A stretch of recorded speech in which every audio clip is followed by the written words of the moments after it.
So let's talk about this impeachment, right? We saw it unfolding in Parliament yesterday. MPs spent time, and by 9 p.m. they were all there to cast their vote, right? And we saw the outcome of it. But what did you make of the proceedings, Ankiloris? Were the MPs looking at the merits and demerits of the special motion presented by the MP for Kibwezi, or are they looking at how they have individually interacted with the Deputy President? Really, from my own observation, I'll start by saying, as a young girl and even growing into now the woman that I am, there's one thing that I always had people say, leave politics to politicians. It can be quite interesting, sometimes very confusing. But me following that particular, hearing, I heard a lot of members of parliament just sharing how they interacted with the Deputy President. Was this member of parliament who said he has absolutely no regard and respect for the women. Depending on how he's been speaking on different podiums. So some were, of course, personal experiences, interactions with him. Others were just what they have seen him do, what they've heard him say, and they were not very, didn't sit very well with them. A number of those, of course, grounds of impeachment, 11 or so. I think I'm still waiting then, because even the Deputy President came up with his own videos to support his response. But how objective we are, why he's really the one, at the center of this is still something I am trying to, be okay with. I'm trying to have the right words here. But then Kufa Makanga has been going around, and someone even said Kufa mechanic, and many others. There's this lady called Caroline, is it Chiptom, who said, why in the water? Why in the water? Kama tunaanza na moja tukiendelea in that way. But what I have seen is, when you're pointing a finger at one person and there's four more pointing at you, that's what I saw. Yeah, that's what I saw with quite a number of those particular members of parliament. But also there's this member of parliament who was denied a chance to get rid of his signature. I don't know if you followed the National Assembly speaker saying, hey, once you append it, ndio hivo. You wanted to reverse his vote? Tetu member of parliament, I think. You wanted to reverse his vote? No, his signature. Remember the first, the one that needed 117 threshold. Supporting the motion. Yeah, the motion. So Mimi naona tu, it was very, very eventful, dramatic. For me, it was dramatic. Of course, one of its own kind, but I was thinking, eish, mukona speedy sana. Yeah. There's something that Rigathi Gachagua said. He said, search your conscience and decide if I'm guilty of any of these allegations or if I'm merely undergoing a political process. Exactly. If you find there are no grounds, please make the right decision. City. Those clearly fell on deaf ears. 2 hours. Even if they were 4 hours, we're still going to fall on deaf ears. The politicians never learn that the things they utter have a tendency of catching up with them. They never learn. However, the door that has been opened by this process is a door that will not be shut. Our constitution, its operationalization, just keeps getting more and more vivid. We understand it better and better and better. No one knew you could impeach a governor. We've seen governors being impeached. The issue of a deputy president going through this process, it was not thought of. Now we see it has been done. Recalling MPs is going to be a walk in the park. Next stop will be the impeachment of a president. So, the Constitution is at work. And the Constitution is impartial. We will judge all these lawmakers and their decision. And their time will come. Yes. It won't be long. It will come. The decisions they have made over time, the decisions they have not made and they should have made, the continued impoverishment of the citizens of this country and the suffering, that is how they have determined they will make their decisions. And now they made another decision. We will juxtapose, we will compare, and we'll see. They're already on the weighing scale. Let them continue what they're doing. We're going to continue weighing them. And we will see where the weight falls. What I saw was the Mwenge Mutuse. He actually, I think it was brilliant of Mwenge Mutuse to say, sa, me, and be the one to move this, because it has elevated his public profile. Right? Many people who did not know Mwenge Mutuse before this now know Mwenge Mutuse. And they saw how articulate he is. Now we all hope to see that articulation in other bills and all. But they saw how articulate. So it was a good thing for him. He put his case. He was going issue by issue, showing this is a clip. This is the evidence. I have attached this. I have an affidavit. I have this and the other. He went through it. He did his bits.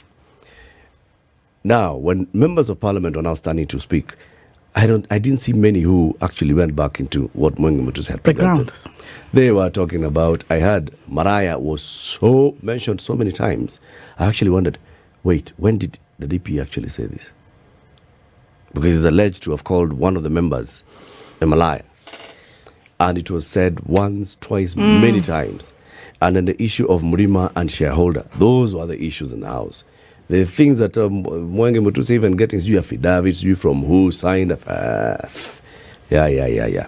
Now, the Senate is the trial house. Yes. And this is where the Senate is expected to look at the merits and demerits. And when they go to the Senate, it's the National Assembly charging the Deputy President. So, the Senate has decided they're not going to form a committee. It's going to be the whole House that will look at this matter, especially they've already said that for the Kericho governor. I expect that they're going to do the same for the Deputy President. So if they go the whole House for the Deputy President, are they going to be interrogating the issues that are in the special motion, or are they also going to be looking at everything else bar the issues in the special motion? This is going to be an interesting one to see how it flows. There are people who are then saying, okay, but then Senate, are they only going to be voting the 47 of them or all members of the Senate? It's all. That's what the law says. It's all not members. Just the elected? No, it's not just the elected. It's all members of the Senate. And it's 2/3 of all the members of the Senate. Number two, what happens if the Senate actually approves the impeachment? The DP stands impeached. Then what happens? Corridors of justice. Okay. So, this is what the Constitution says in Article 149, vacancy in the office of the Deputy President.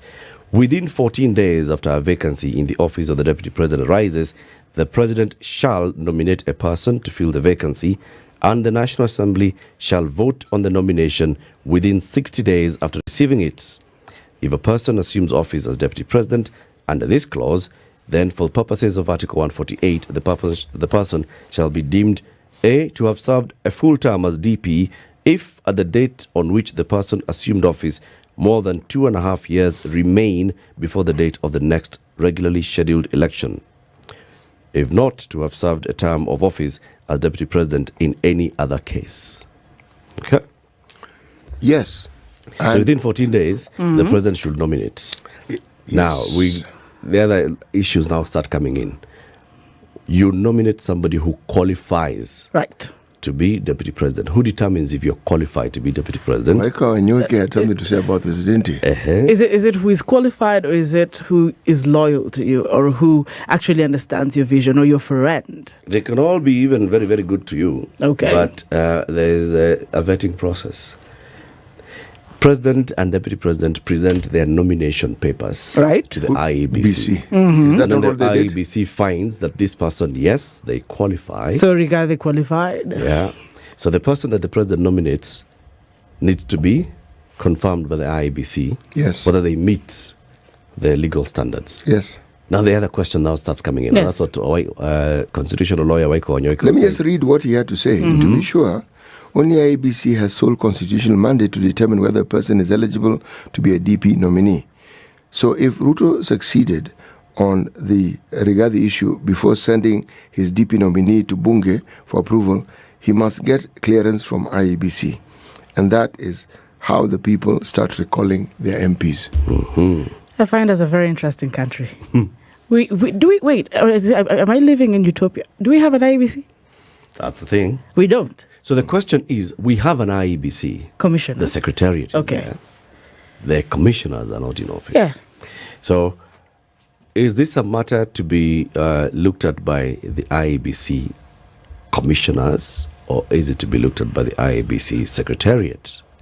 There's been another emergence of another issue, some case law. In a previous court case, a court had determined that the matter of checking qualification is a very, very administrative issue. Yes. So the IEBC CEO can do that. You don't have to have full commission there sitting. Precedence is a serious thing. Very, very, very. Yes, precedence is a serious thing. Now, because that precedence, it therefore means that one could argue that nothing's stopping the president from presenting his nominee to the CEO, because the CEO exists. Of course.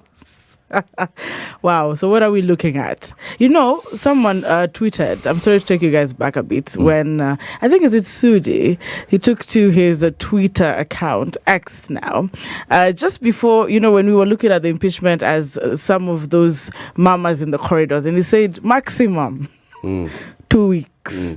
Now look, it has happened. Yeah. If we have the CEO and you suddenly tell us that this is possible within a time frame, you have seen that there are certain names coming up as persons of interest if the president decides to go that direction. And if CT, what you're saying, and of course what Latif is saying, that we have a CEO and nothing is stopping the president, then things might move a little bit too fast. I'm not being a prophetess of anything, trying to understand as well what's happening in the country, and looks like anything is possible. But there's something else we haven't mentioned. You mentioned it in passing. I did. Yes, you said the corridors of justice. Yes. Because it will enter this equation. Yep. And I'm certain that the DP's legal team is prepared for it. Oh, indeed. Indeed. Just like the Wambora cases. Yes. Or even the Meru governor case. Yes. Right? Mwangaza. Yep. How does the judiciary play into this? Yes, exactly. Even after a decision is made in the Senate, how does the judiciary play into this? Even after a high court determines a case and states their position, and it goes to appeal. Yes. Yes. So, this drama is not just about to end, but the education of us, the citizen, will be profound. With every move, we are learning things we did not know. We are understanding things we did not know. We're discovering the power. Yes. And we're all becoming legal experts. Expert is a big word. Somebody was also asking, all right, the drafters of the Constitution, by putting in this time limit and saying, within 14 days of a vacancy falling in this office, the president should nominate, Parliament should have 60 days within which to deal with that nomination, and we have a new DP. They were looking at cases in this country where for some time, we stayed without a DP for our vice president for a while, right? Yeah. So President Moi said, nimeachisha huyu jamaa kazi. And he said, wacha nifikirie. Akafikiria. We? Akafikiria ria. That is it. So I think the framers of the Constitution, so we do not want such a case where maybe the removal of DP from office is engineered by the president, so then the president stays without any deputy, right? And says, we must have this. So what happens then if it goes to court and it stays on? It goes to High Court, it goes to Court of Appeal, it goes to Supreme Court. In all those days, what's happening? Wait, that's deep. Yes, it is. We've had certain cases, and unless I'm not a legal expert yet, but if I look in hindsight, I think there's certain cases facing certain governors or former governors, if they're not serving, that is still before the judges. 5 years, 2 years, they can stretch that long. Well, we have a case of a sitting MP who was actually jailed.